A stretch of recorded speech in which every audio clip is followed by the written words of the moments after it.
কেমন হয় বলুন তো যদি বাচ্চাদের সবচেয়ে অপ্রিয় সাদা রুটি হয়ে যায় প্রিয়? তবে চলুন দেখিয়ে দিই কীভাবে করতে পারেন খুব সহজে মজাদার মিষ্টি রুটি। তার জন্য খুব বেশি কিছু প্রয়োজন নেই, শুধু প্রয়োজন কিছু রুটি। প্রথমে আমি একটি রুটিতে দিয়ে দিচ্ছি কিছু পরিমাণ চিনি। আপনি আপনার ইচ্ছে মতো এটিতে কম বেশি চিনি দিয়ে দেবেন।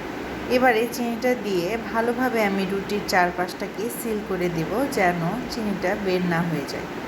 আমি এখানে আরেকটি রুটিতে চিনি দিয়ে দেখিয়ে দিচ্ছি পুরো প্রসেসটা। এভাবে চারপাশটাকে ভালোভাবে সিল করে দিতে হবে, নয়তো চিনি বের হয়ে যাবে। ভালোভাবে চেপে চেপে চারপাশটি সুন্দর করে দিয়ে এটিকে হাফ মুনের আকারে আমি তৈরি করে নিয়েছি। এবারে আমি আরেকটি রুটি দেখিয়ে দিব যেটিতে আমি ব্যবহার করব অল্প একটু গুঁড়ো দুধ।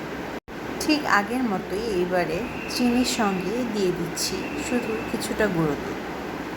ভালোভাবে গুঁড়ো দুধটাকে আমি এখানে ছড়িয়ে দিচ্ছি।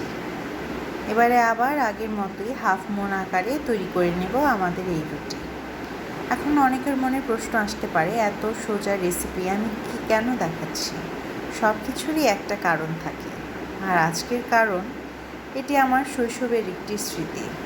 আমরা যখন ছোট ছিলাম তখন আমার মা প্রায়ই এভাবে আমাদেরকে রুটি তৈরি করে দিতেন।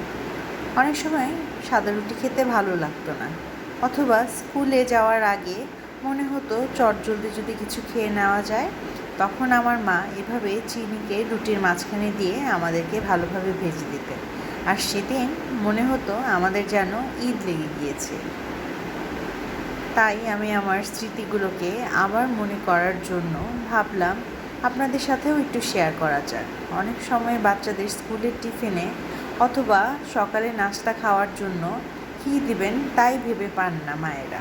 তাই আমি ভাবলাম আজকে আমার পছন্দের একটি রেসিপি আপনাদের সঙ্গে শেয়ার করি। এটি বানানো তেমন কোনো ঝামেলারই নয়, বরং এটি আপনার পরিশ্রমকে কমে দিতে পারে অনেকখানি। সামান্য একটি রেসিপি, তবে এর স্বাদ অতুলনীয়।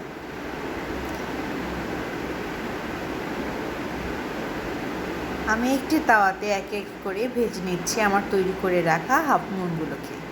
প্রথমে আমি একটি হাফ মুনকে এইভাবে এক পাশ ওপাশ সেঁকে নিয়ে তাতে দিয়ে দিচ্ছি কিছুটা করে তেল। এবারে ভালোভাবে উল্টে পাল্টে আমি তেলের মধ্যে হাফ মুনগুলোকে ভেজে নিচ্ছি। অনেকটা পিঠা আকৃতি হওয়ার কারণে বাচ্চাদের কাছে জিনিসটি হয় খুবই লোভনীয়, তাই তারা একবার হলেও চেষ্টা করতে চাইবে আমার বিশ্বাস।